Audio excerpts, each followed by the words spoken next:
دوستان، امروز با یک آموزش خیلی شیرین اومدم سراغتون، اما نه اون شیرینی که فکرشو میکنید. این بار این شیرینی برای ما نیست، برای میکروارگانیسم هایی که در خونه بعضی هامون با ما زندگی میکنن، برای کسیه که قرار کامبوجای ما رو بسازه، مادر سرکه ما رو رشد بده و به نوشیدنی های تخمیریمون جون تازه بده.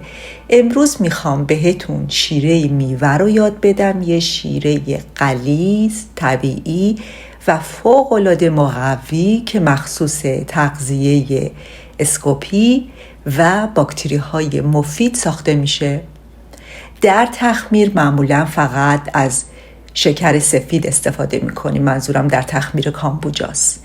اما این شیره کاری میکنه که همون شکر معمولی تبدیل بشه به یه غذای کامل، پیچیده تر، مفیدتر و قابل جذب تر برای میکروارگانیسم هایی که در خونه ازشون مراقبت میکنیم. پس امروز یک شیرینی از نوع دیگه داریم، یه شیرینی که برای ما نیست ولی کسایی که دوست دارن میتونن کمی بهش ناخنک بزنن. اول از همه بهتون بگم که امروز قرار نیست طرز تهیه نوشیدنی کامبوجا رو آموزش بدم، اما قبل از اینکه وارد شیره میوه بشیم، برای کسانی که تازه وارد دنیای تخمیر شدن خیلی کوتاه توضیح میدم کامبوجا، اسکوپی اصلا چی هستن و چرا ما داریم برای اونا غذا درست میکنیم. کامبوجا یک نوشیدنی تخمیری قدیمی هستش که با کمک مخمرها و باکتری‌های مفید ساخته میشه. این موجودات ریز شکر رو میخورن و برای ما نوشیدنی میسازن که پر از اسیدهای ارگانیک، ویتامین ها و پروبیوتیک هاست. اما قلب کامبوجا چیزیست به نام اسکوپی. اسکوپی یه لایه زنده از مخمرها و باکتری هاست که روی سطح چای شیرین رشد میکنه و درست مثل یک موجود کوچیک باید از اون نگهداری و تغذیه بشه.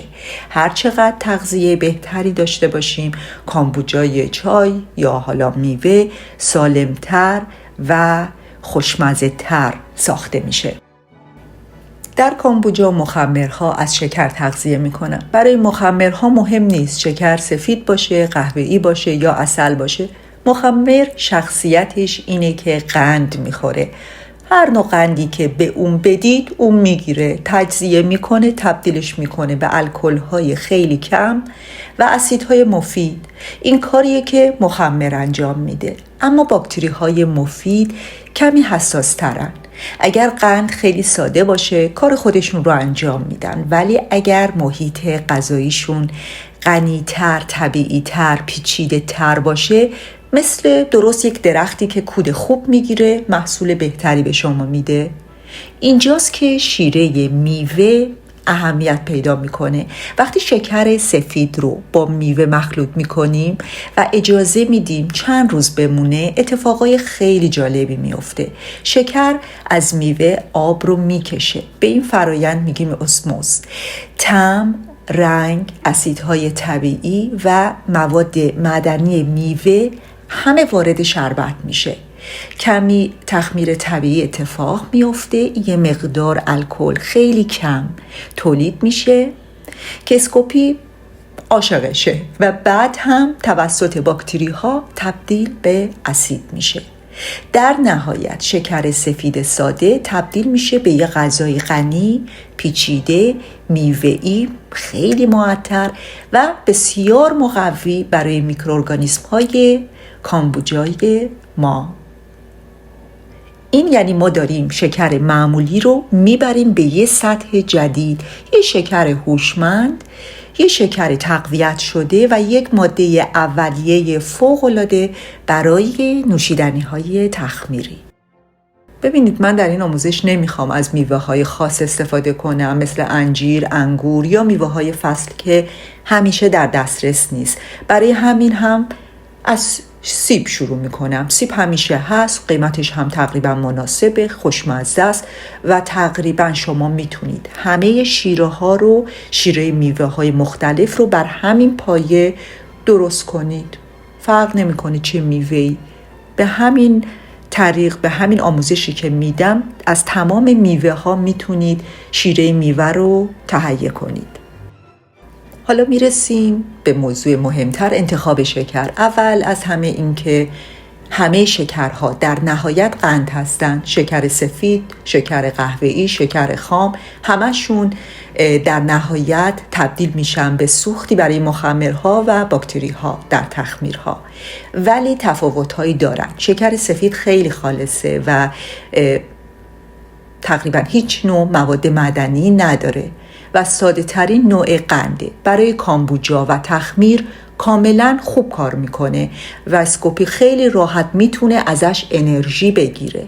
شکر قهوه‌ای و خام کمی مواد معدنی بیشتری داره، طعم پیچیده تر، بافت گرمتری به شیره میده و مخمرها هم ازش همونقدر خوشحال میشن.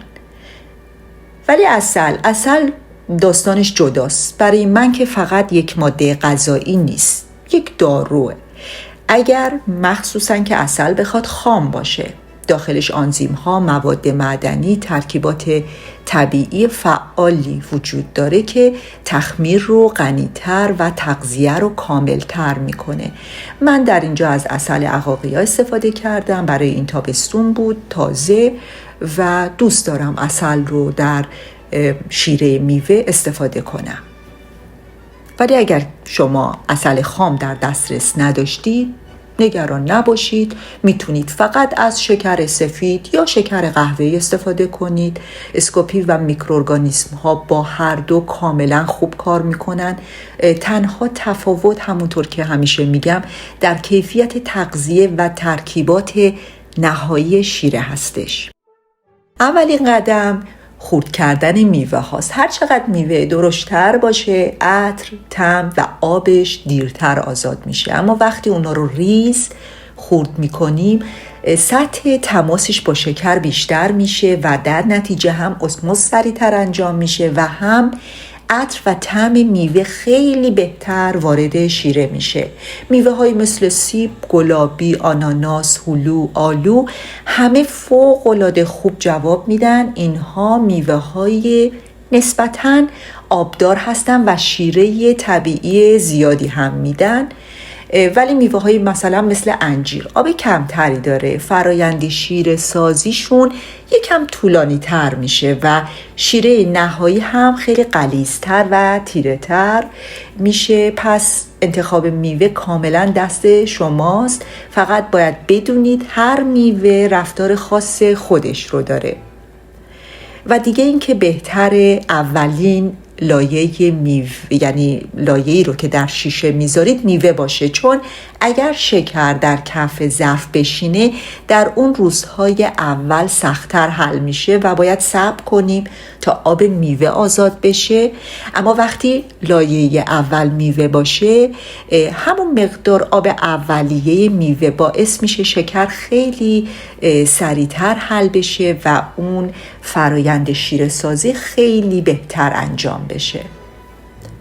پس روش درست اینه: یک لایه میوه، یک لایه شکر و همینطور ادامه میدیم تا ظرف پر بشه. البته پر نکنید چون بالا میاد، میوه ها بالا میان، یه تخمیر خیلی کوچیک اولیه شکل میگیره.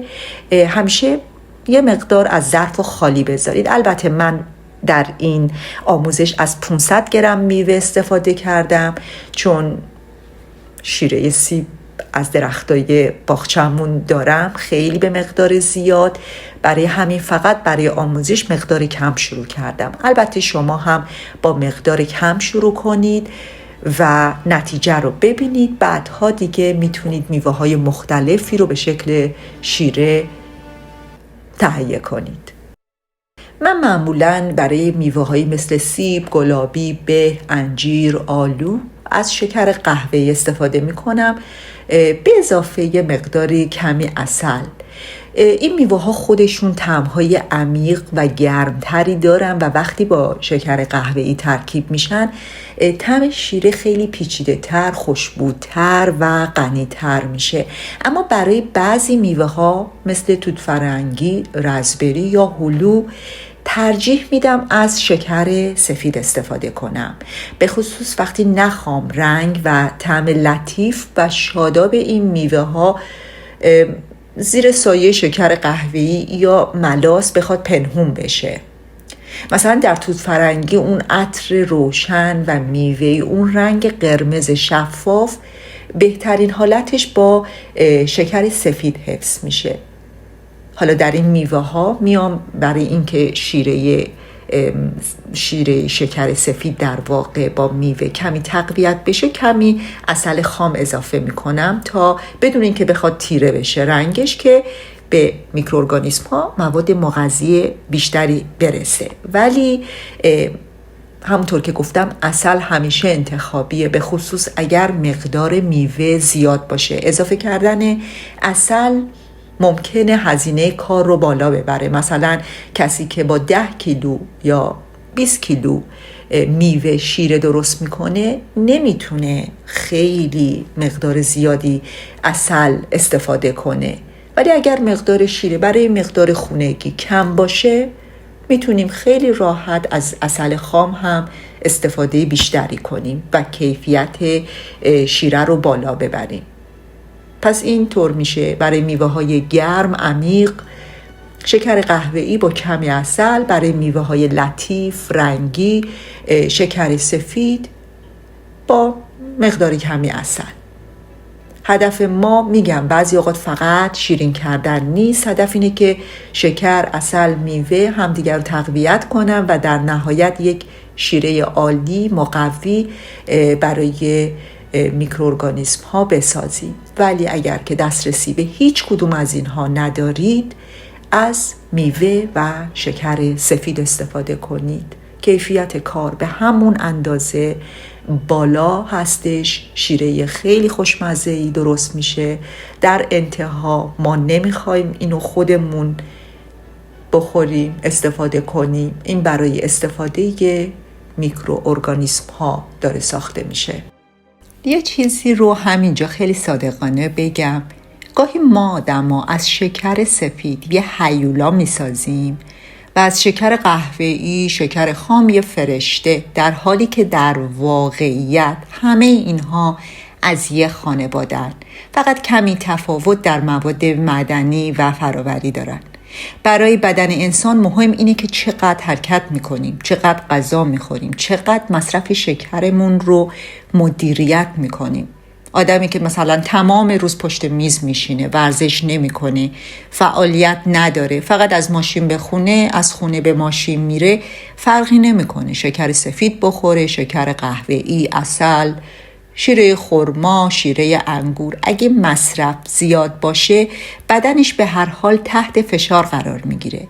ولی آدمی که ورزش میکنه، بدنش فعال، سوخت سازش بالاست، برای اون مقدار طبیعی شکر در میوه، در عسل، در خرما، حتی کمی شکر سفید میتونه انرژی سالمی باشه. مشکل از نوع شکر نیست، مشکل از رفتار ما با شکر هستش. شیره نیشکر یا چغندر مواد مغذی بیشتری داره، اما وقتی تبدیل به شکر میشه، حالا شکر قهوه‌ای یا شکر سفید، در نهایت همان قنده.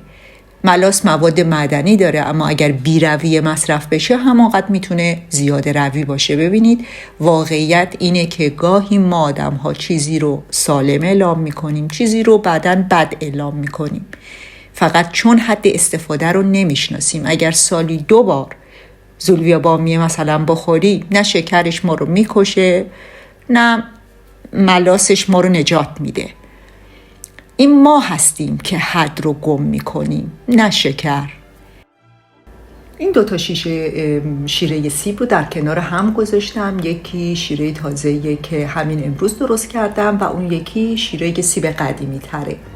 این مقایسه خیلی کمک میکنه تا ببینید شیره میوه بعد از چند روز یا بعد از حتی سال به چه شکلی در میاد. یه نکته مهم اینه که شیره میوه باید در اوایل هر روز هم زده بشه. این هم زدن باعث میشه شکرها بالا و پایین بشن، زودتر حل بشن، آب میوه بهتر آزاد بشه و شیره کم کم شکل بگیره.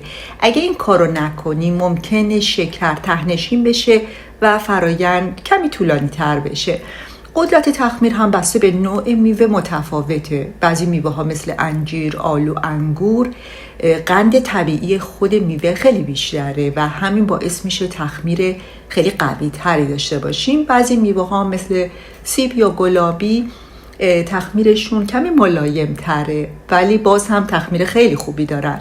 حالا خیلی ها شاید این سوال پیش بیاد شکر زیاد باعث نمیشه تخمیر متوقف بشه؟ درسته، شکر زیاد، حتی نمک زیاد در تخمیرهایی که با نمک میشه باعث میشه، درست مثل عسل یا مربایی که پخته میشه، فعالیت میکروارگانیسم ها سخت میشه دیگه با شکر زیاد. اما تفاوت اینجاست که در شیره میوه‌ای که ما درست میکنیم میوه خام، آب میوه خام رو داریم. آب میوه شکر رو رقیق میکنه، اسموز اتفاق میفته، آب از میوه خارج میشه و همزدن هایی که روزانه انجام میدیم کمک میکنه تا شکرها کاملا حل بشن و محیط برای یک تخمیر ملایم آماده میشه. در همین فرایند یه اتفاق خیلی مهم هم میفته. وقتی آب میوه آزاد میشه و شکر کامل حل میشه، مخمرهای طبیعی که روی پوست میوه وجود داره شروع میکنن به یه تخمیر خیلی ملایم الکلی. مقدارش خیلی کمه ولی همین مقدار کم 2 کار خارق‌العاده رو انجام میده. اول اینکه شیره رو حفظ میکنه، یعنی اجازه نمیده میکروب‌های بد رشد کنن، همونطور که این شیره قدیمی تر رو میبینید در شیره سیب حتی بعد از ماها حتی سال سالم مونده. دوم این که این مقدار الکل طبیعی کم برای میکروارگانیسم هایی که مثل اسکوپی ها بهترین غذاست. اونا عاشق این محیط هستن و وقتی این شیره رو به عنوان تغذیه بهشون میدید خیلی قوی تر رشد میکنن. این الکل طبیعی کم معمولا بعد از چند روز وقتی که شکر کاملا حل میشه و آب میوه کاملا آزاد میشه به تدریج شکل میگیره. این یکی از اون دلایلی که شیره میوه هم پایدار میمونه و هم یه غذای فوق‌العاده میشه برای تخمیرهای بعدی. وقتی شکر شروع میکنه به حل شدن و اسموز اتفاق میفته، شکر فقط آب میوه رو بیرون نمیکشه، عطر و ارومای طبیعی میوه رو هم با خودش بیرون میکشه. برای همین حتی اگر میوه خیلی معطر هم نباشه، در چند روز اول شیره‌ای که ازش آزاد میشه به شدت خوشبو و خوش عطره. این یه رفتار طبیعی و علمی در اسموزه. مولکول‌های آب، عطر و اسیدهای عالی میوه رو همگی همراه با آب از سلول میوه ها بیرون میکشه و وارد شکر میکنه. به همین خاطر اون شیره روزای اول گاهی عطری داره که از خود میوه هم قوی تر. یه نکته مهم دیگه، هیچ وقت شیشه رو تا لبه پر نکنید، چون در فرایند شیره سازی اون حجم میوه تغییر پیدا میکنه، آب آزاد میشه، شکر حل میشه، سطح شیره بالا میاد. اگر جا نذارید که دیگه شیره سرازیر میشه و سرریز میشه، خرابکاری به بار میاد. پس همیشه یه فضای خوب خالی در بالای شیشه نگه دارید. در مورد زمان رسیدن شیره، اگر یه شیره خیلی عالی میخواید معمولا حدود 3 ماه زمان میبره و جالب اینجاست که هر چقدر بیشتر بگذره شیره مثل یه نوشیدنی کهنه و ارزشمند کم کم تبدیل میشه به یک اکسیر. در 1 سالگی طعم و بوش یه پیچیدگی خیلی خاصی پیدا میکنه که در هفته‌های اول، اون ماه‌های اول وجود نداره. این کاملا طبیعی و اون نتیجه واکنش‌های آروم شیمیایی و تخمیریه.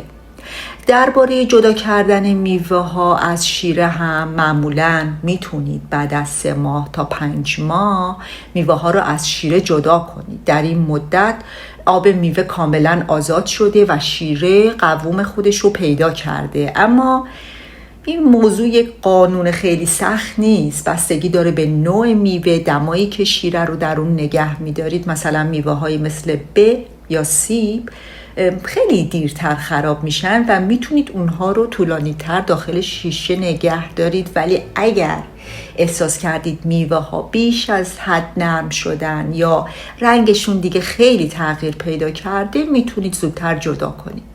من خودم شیره رو در محیط خیلی سرد نگه نمیدارم، ولی وقتی چند ماه اول گذشت و شیر کامل شد جا به جاش میکنم، به یک جایی که کمی خنک‌تر باشه منتقل میکنم تا کیفیتش ثابت بمونه. واقعیت اینه که وقتی ما یک میوه‌ای رو تبدیل به شیره میکنیم، تمام آب، قند طبیعی، عطر، اسیدهای عالی و تقریبا تمام اون ترکیبات محلول در آب از میوه خارج میشه و وارد شیره میشه. برای همین گوشت میوه بعد از چند هفته طعمش ملایمتر میشه، خیلی خشکتر میشه. در واقع اون قدرت تخمیر و غذایی توی خود شیره جمع میشه، تمام اون مواد عالی و خوب.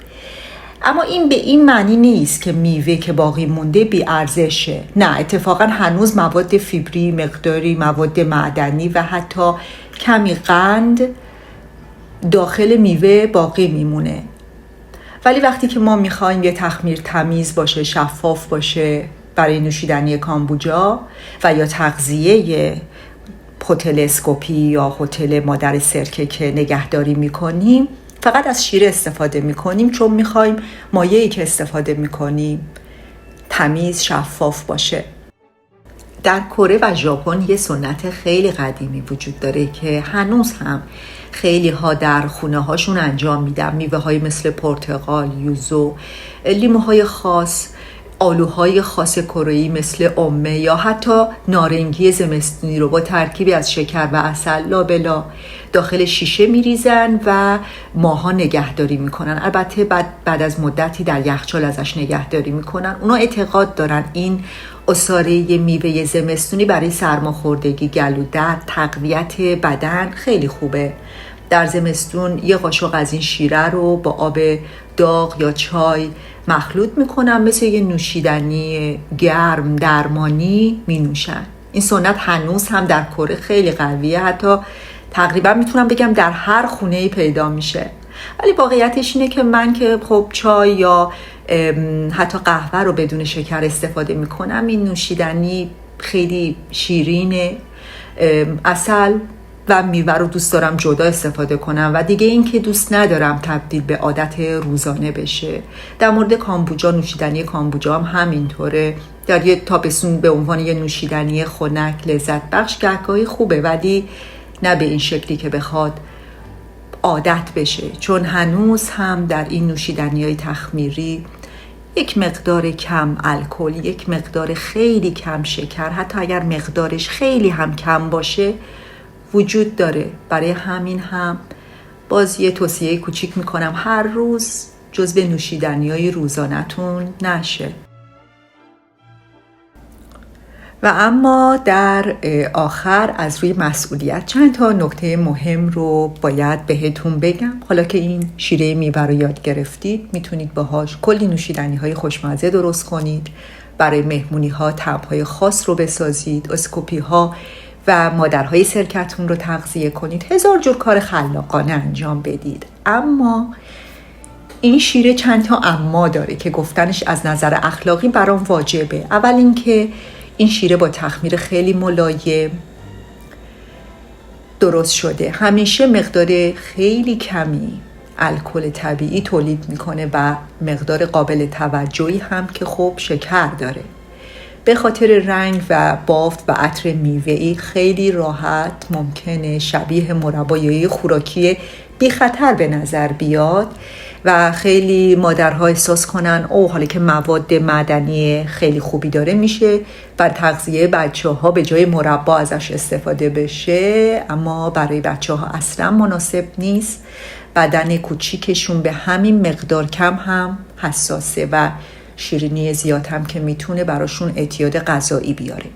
دوم این که برای افرادی که در ترک الکل هستن یا نباید طعم و بوی الکل رو دوباره تجربه کنن، این شیره و همینطور نوشیدنی های تخمیری میوه‌ای ممکنه تداعی کننده طعم الکل باشه، مقدارش حتی اگر خیلی کم هم باشه ولی حس و عطرش واقعیه و برای ذهن حساس ممکنه خوب نباشه. اصلا نمیخوام کسی رو بترسونم، ولی ببینید در خیلی از تخمیرها حتی نونی که با خمیر ترش یا نوشیدنی کفیر مقدار خیلی کمی که اصلا قابل گفتن نیست، ناچیزی الکل دارن، اما چون طعمشون میوه‌ای نیست هیچ تداعی هم ایجاد نمیکنه و مشکلی هم به وجود نمیاره، جای نگرانی ندارن. اما نوشیدنی های تخمیری و حتی این شیره چون از میوه ساخته شدن و عطر میوه الکلی رو دارن، برای بعضی آدمای حساس میتونه تحریک کننده باشه. پس لطفاً برای بچه‌ها، برای افراد در ترک الکل، برای کسانی که باید میزان شکر خودشون رو کنترل کنن، این شیره و این نوع نوشیدنی‌های که با این شیره درست میشه رو با دقت استفاده کنن. برای افرادی هم که مشکل خاصی ندارن، جای هیچ نگرانی وجود نداره. در دنیا مرباهایی فروخته میشه که با طعم لیکورهای مختلف درست میشه، خیلی هم گرون قیمته و خیلی ها هم استفاده میکنن. این شیره هم از همون خانواده است. اگر مشکلی ندارید چرا که نه، میتونید گهگاهی از شیره این میوه های مختلف، از نوشیدنی های تخمیری لذت ببرید. فقط آگاه باشید که مقدار کمی الکل طبیعی خود اون میوه در این شیره هست. میدونید نوشیدنی های تخمیری خوشمزن، ولی به نظر من بهتره که تبدیل به عادت روزانه نشه. در واقع یه نوع لذتی باشه که گهگاهی به خودمون این اجازه رو میدیم که ازش استفاده کنیم. من خودم این شیره رو بیشتر برای تغذیه اسکوپی ها و مادرهای سرکم استفاده میکنم. حالا گهگاهی هم در تابستون یک کامبوجه خوش عطر خوشمزه باهاش درست میکنم برای پذیرایی، برای یه لذت کوچیک. یعنی حرفم در آخر اینه که این شیره فوق‌العاده مفیده، اما آگاهانه و در جای درستش استفاده بشه. نوشیدنی های تخمیر رو میتونم بعدها بهتون آموزش بدم. این شیره از اون چیزاییه که خراب نمیشه، میتونید همیشه داشته باشید، هر وقت خواستید ازش استفاده کنید. حالا که روش شیره سازی رو یاد گرفتید، هر جایی که در تخمیر به شکر یا میوه نیاز دارید میتونید از این شیره استفاده کنید. میتونید اون رو با آب مخلوط و تخمیر کنید یا با آب میوه و میوه، ترکیب آب میوه استفاده کنید. در نوشیدنی های تخمیری هر جایی که به جای شکر، یعنی به شکر احتیاج دارید، میتونید به جای شکر ازش استفاده کنید. برای تغذیه اسکوپی مادر سرکه هم که این شیره دیگه معرکه است. من خودم بیشترین استفادم از این شیره برای تغذیه میکروارگانیسم هایی که در خونه دارم ازش استفاده میکنم و در بخش توضیحات همین ویدیو براتون مینویسم تا دقیق بدونید چه مقدار شیره در چه حجمی از آب یا آب میوه باید استفاده کنید. و دیگه اینکه این شیره گفتم دیگه در تخمیرهای نوشیدنی شکرش تقریبا کاملا استفاده میشه، ولی معمولا مقدار کمی از شکر و الکل طبیعی در نوشیدنی ها خیلی مقدار کم باقی میمونه که حتی بعضیا این عقیده رو دارن که اصلا مقداری نیست که بخواد صحبتی ازش کرد.